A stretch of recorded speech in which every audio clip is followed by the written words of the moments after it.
sebelum memulai pembelajaran, kita sholawat terlebih dahulu ya. 1, 2, 3.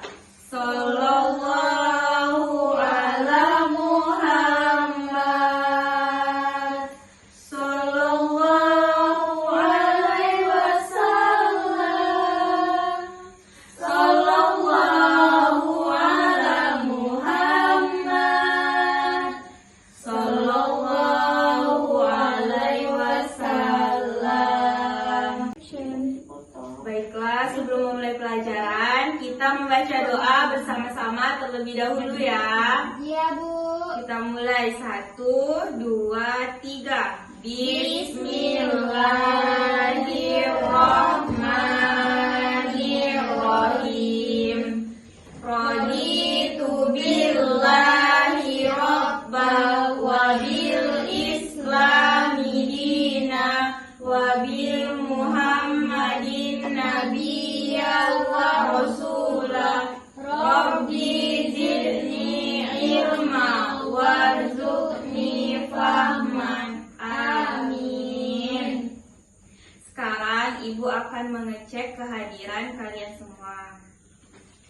Yang Ibu panggil namanya angkat tangan ya. Baik, Bu. Yang pertama, Ratika Oktavia. Hadir, Bu. Nurul Wahida. Hadir, Bu. Rahayu Zuliawati. Hadir, Bu. Rizka Supatri. Hadir, Bu. Indah Nurmulya. Hadir, Bu. Rara Angela. Hadir, Bu. Alhamdulillah hari ini semuanya hadir. Hari ini kita akan belajar bab 4, yaitu tentang masa kanak-kanak Nabi Muhammad Sallallahu Alaihi Wasallam. Nah, tujuan dari pembelajaran ini yaitu agar kalian dapat mengetahui masa kanak-kanak Nabi Muhammad SAW, dan juga melalui pembelajaran ini kalian dapat menceritakan kembali dan dapat mencontoh sifat tauladan dari Nabi Muhammad SAW. Nah, sebelum mulai pembelajaran kita bernyanyi terlebih dahulu. Judul lagunya yaitu Silsilah Keturunan Rasulullah. Nah, sudah ada yang pernah dengar belum lagu ini? Sudah, Bu. Kalau sudah, buka bukunya. Kalau kalian belum hafal, kita nyanyi bersama-sama ya. Iya, Bu.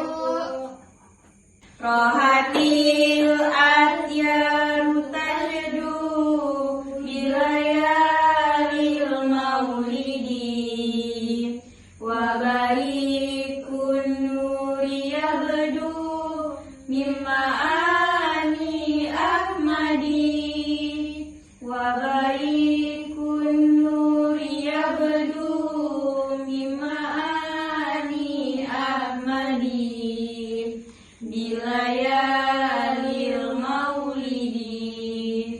Abdullah nama ayahnya, Aminah ibundanya, Abdul Muthalib kakeknya, Abu Thalib pamannya, Khadijah istri setia. Nah, sekarang kita akan membahas tentang kelahiran orang yang terpuji. Nah, kalian tahu apa tidak? Siapa orang yang terpuji? Belum tahu, Bu. Iya, tahu, Bu. Siapa? Nabi. Nabi? Nabi siapa namanya? Nabi Muhammad, Bu. Ya, benar. Nabi Muhammad itu siapa sih? Nabi keberapa Nabi Muhammad itu?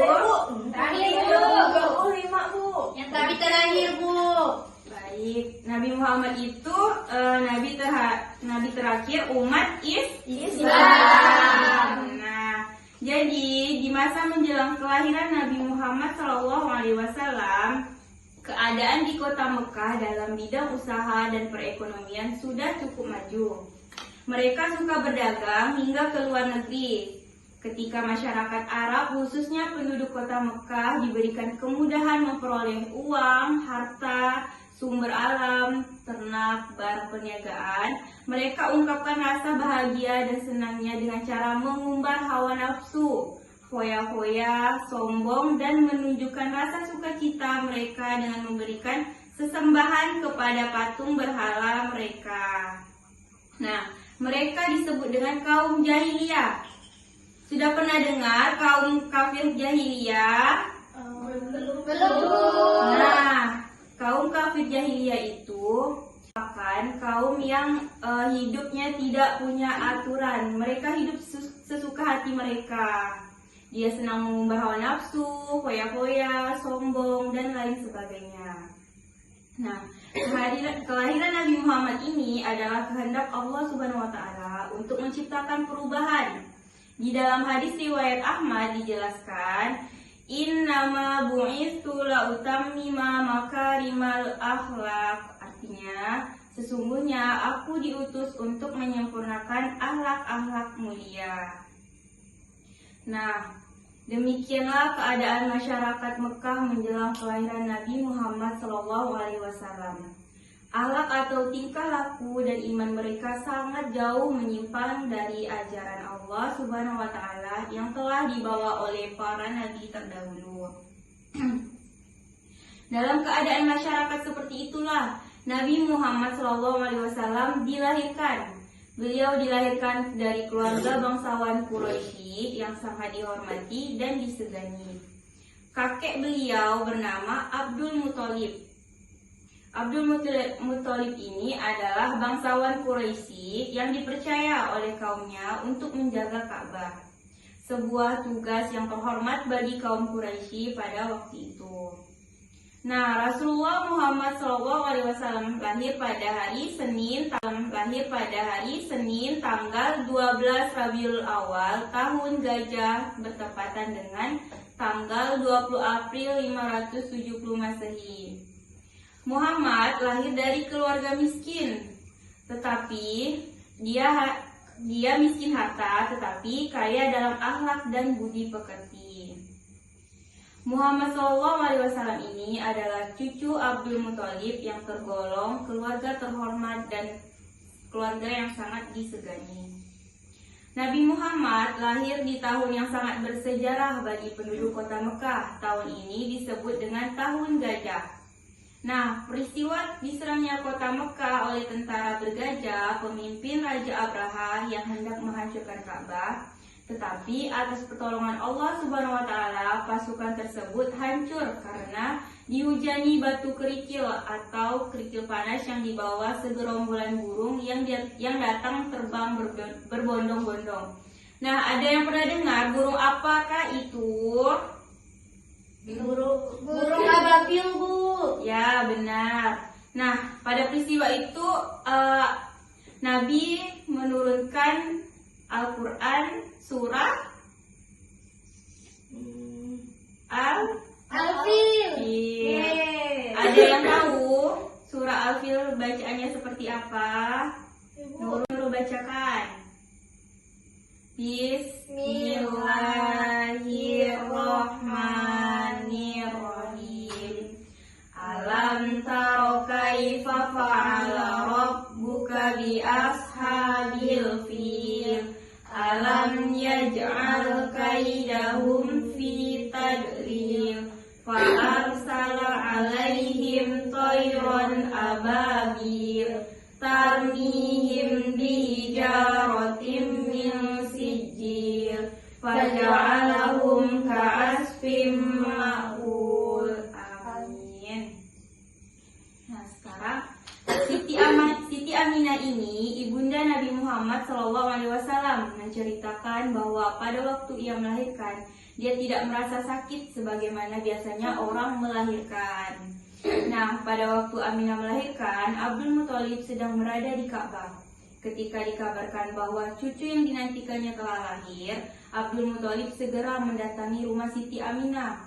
Dia sangat bangga dan bergembira dengan lahirnya cucu yang dinantikannya itu. Abdul Muthalib pun membawa cucunya itu tawaf, yaitu keliling Ka'bah sebagai tanda rasa syukur kepada Allah Subhanahu wa Ta'ala. Nah, sekarang lanjut yang ke B. Nabi Muhammad SAW pada awal pengasuhan. Nah, orang-orang Arab kota Mekah memiliki tradisi, terutama pada orang-orang bangsawan, untuk menyusukan dan menitipkan bayi mereka pada wanita Badiah, dusun di padang pasir. Maksudnya agar bayi-bayi mereka itu dapat menghirup udara yang segar, terhindar dari penyakit, dan supaya bayi-bayi itu dapat berbicara dengan bahasa yang baik dan fasih. Nabi Muhammad SAW pun setelah dilahirkan oleh ibunya, beliau disusui oleh Suwaibah al-Aslamiyah selama 3 hari. Nah, sesudah penyusuan ibu, Suwaibah adalah pelayan paman Nabi yang bernama Abi Lahab. Kemudian Nabi diserahkan oleh ibunya kepada seorang wanita Badiah yang bernama Halimatus Sya'diyah. Sungguh bahagia sekali Halimah diamanahkan bayi Muhammad. Penghidupannya berubah menjadi baik. Nah, jadi ketika Nabi Muhammad ini diasuh oleh Halimah, kehidupan Halimah itu yang awalnya binatang ternaknya kurus-kurus, sekarang semenjak ada Nabi Muhammad, binatang ternaknya itu menjadi sehat-sehat. Kehidupan yang menderita menjadi bahagia.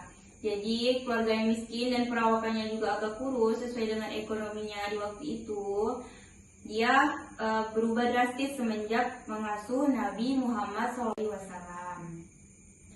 Nah, melalui pertolongan Allah, Nabi Muhammad ini dalam asuhannya, binatang ternaknya berkembang biak, tanaman kebunnya dan sayurannya pun subur.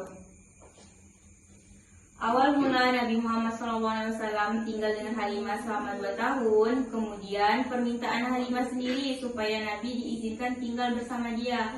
Nah, Halimah ini ingin Nabi Muhammad lama tinggal dengan beliau. Jadi ia pengen nambah, kan awal perjanjiannya itu 2 tahun. Jadi Halimah ini menambah lagi, ingin hidup bersama Muhammad secara terus menerus. Tapi ibunda Nabi Muhammad hanya mengizinkan selama 4 tahun. Nah, lanjut yang ke C. Nabi Muhammad SAW dalam asuhan Siti Aminah. Nah, awalnya menurut perjanjian Siti Aminah yang bernama lengkap Aminah binti Wahab bin Abdi Manaf bin Zura bin Hilab dengan Halimah yang mengasuh, Muhammad akan tinggal bersamanya 2 tahun saja. Tetapi karena Halimah yang bersama Nabi Muhammad, jadi ia menambah selama 2 tahun lagi. Sesudah Muhammad berusia kira-kira 6 tahun atau setahun kemudian, beliau dibawa ibunya ke Madinah bersama-sama dengan Ummu Aiman. Maksud membawa Nabi ke Madinah, pembelajaran ibu dari penjelasan ibu tadi, kira-kira apa yang kalian dapat?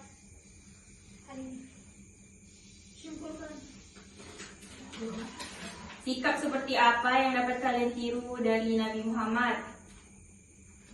Kira-kira yang kita harus berbakti kepada orang tua, tidak durhaka, rajin, tidak sombong. ya. Jadi seperti itu. Kesimpulan pada pembelajaran hari ini yaitu kelahiran Nabi Muhammad ini adalah kehendak Allah Subhanahu wa Ta'ala untuk menciptakan perubahan. Ada yang ingat Rasulullah lahir pada tanggal berapa? 12 Rabiul Awal. Disebut dengan tahun? Gajah. Nah, keadaan masyarakat Mekah menjelang kelahiran Nabi Muhammad SAW disebut dengan, yang jauh menyimpan itu disebut dengan jahiliyah. Nah, Nabi diserahkan oleh ibunya kepada seorang wanita Badiah yang bernama Halimatus Sya'diyah dari Bani Sa'ad, kabilah Hawazin. Maksud membawa Nabi ke Madinah ini untuk memperkenalkan kepada keluarga neneknya Bani Najjar, dan kedua untuk berziarah ke makam ayahnya. Jadi ibunda Nabi Muhammad ini membawa Nabi Muhammad ke Madinah untuk melihat makam ayahnya.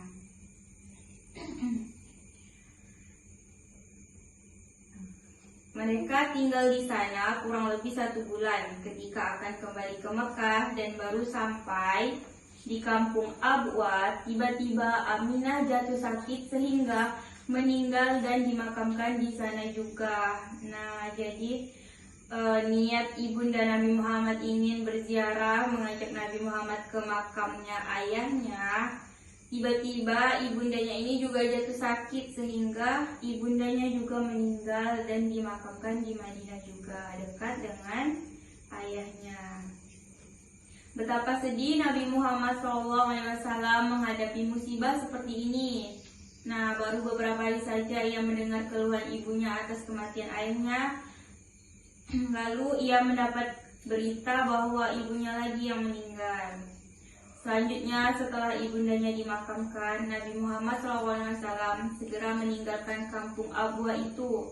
Beliau kembali melanjutkan perjalanan ke Mekah bersama-sama dengan Ummu Aiman. Nah, baru beberapa hari saja ia mendengar keluhan ibunya atas kematian ayahnya. Lalu ia mendapat berita bahwa ibunya lagi yang meninggal. Selanjutnya, setelah ibundanya dimakamkan, Nabi Muhammad SAW segera meninggalkan kampung Abwa itu. Beliau kembali melanjutkan perjalanan ke Mekah bersama-sama dengan Ummu Aiman.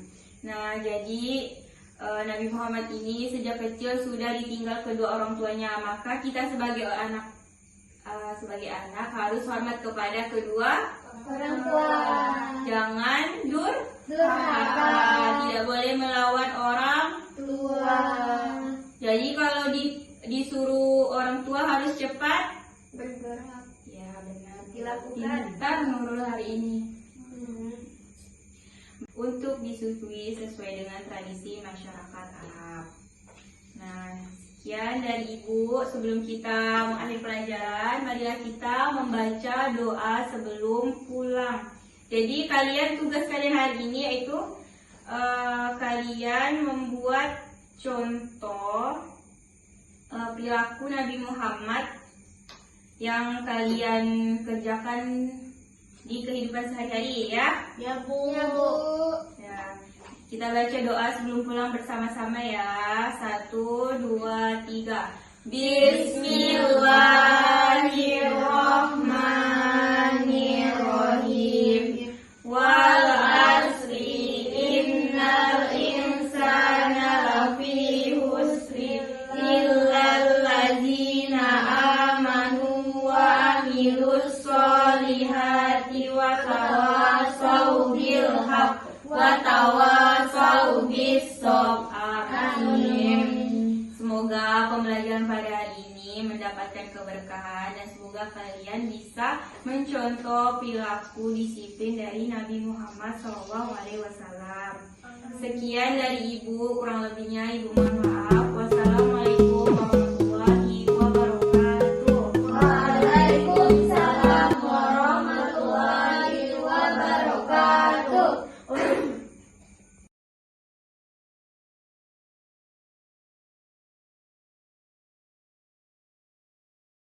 Bahas tentang masa kanak-kanak Nabi Muhammad SAW.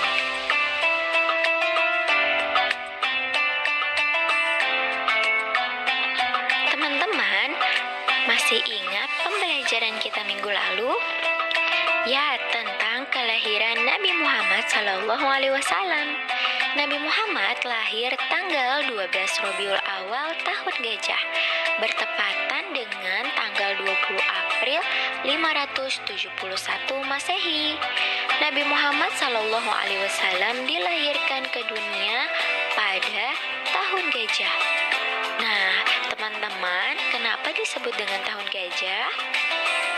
Ya betul, karena pada saat itu terjadi peristiwa diserangnya kota Mekah oleh pasukan bergajah yang dipimpin oleh Raja Abraha. Siti Aminah, ibunda Nabi Muhammad SAW, pernah menceritakan bahwa pada saat melahirkan, beliau tidak merasakan sakit sebagaimana biasanya orang melahirkan. Ketika Aminah melahirkan Nabi Muhammad SAW, Abdul Muthalib sedang berada di Ka'bah. Saat itu, Abdul Muthalib dikabarkan bahwa cucunya sudah lahir dan kemudian langsung membawa cucunya tersebut ke Ka'bah untuk diberikan nama. Dan pada saat itu Abdul Muthalib memberikan nama cucunya yaitu Muhammad, yang artinya orang yang terpuji.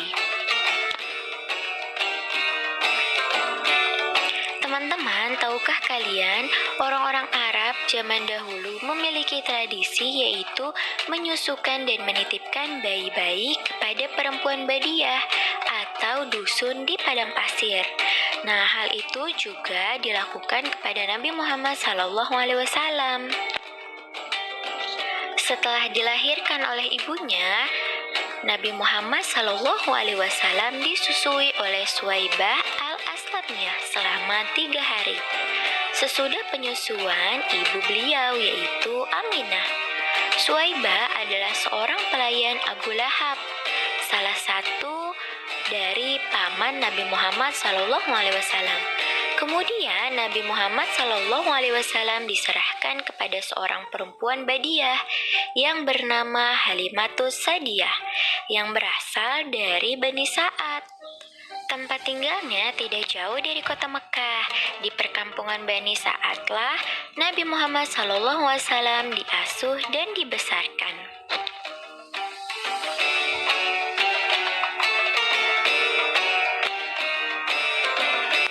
Nabi Muhammad SAW dalam asuhan Halimah. Teman-teman, Halimah tinggal di desa Sa'diyah dekat Taif yang terkenal subur dan segar. Suaminya bernama Haris bin Abdul Uzza yang lebih dikenal dengan sebutan Abu Kabsyah. Mereka mempunyai 4 orang anak. Keluarga Halimah sangat menyenangi Nabi Muhammad SAW. Halimah menyusui dan mengasuh Nabi dengan penuh rasa kasih sayang seperti kepada anaknya sendiri. Setelah disusui selama 2 tahun, Nabi Muhammad SAW dikembalikan kepada ibunya di Mekah. Namun, karena di Mekah sedang berjangkit penyakit yang menular, Halimah memohon kepada Aminah dan Abdul Muthalib agar diperbolehkan membawa Nabi Muhammad SAW kembali ke desanya. Dan permohonan itu pun disetujui. Akhirnya Halimah mengurus dan mengasuh Nabi Muhammad sampai berumur 4 tahun. Selama mengurus Nabi Muhammad SAW, keluarga Halimah diberikan banyak keberkahan. Salah satunya adalah berubahnya kambing-kambing mereka yang tadinya kurus menjadi gemuk dan memiliki banyak susu. Pada usia 4 tahun, Nabi Muhammad SAW mengalami peristiwa yang luar biasa, yaitu peristiwa pembelahan dadanya. Ketika beliau dan anak-anak lain sedang mengembala kambing, didatangi oleh malaikat Jibril. Beliau dibawa pergi lalu dibaringkan dan dibelah dadanya. Malaikat membuang sifat-sifat kotor dan memasukkan sifat-sifat baik ke dalam hati Nabi Muhammad SAW. Dan kemudian beliau diberi cap kenabian di pundaknya.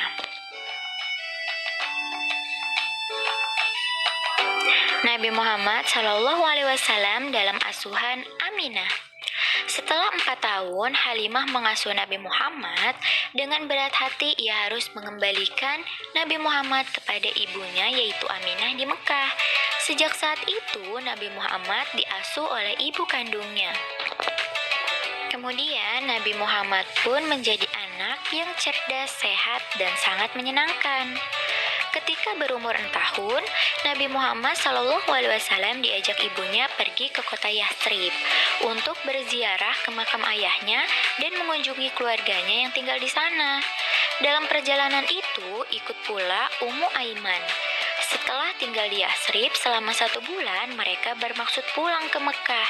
Namun dalam perjalanan, Aminah sakit parah hingga wafat dan dimakamkan di desa Abwa, yaitu desa yang terletak antara kota Mekah dan kota Madinah.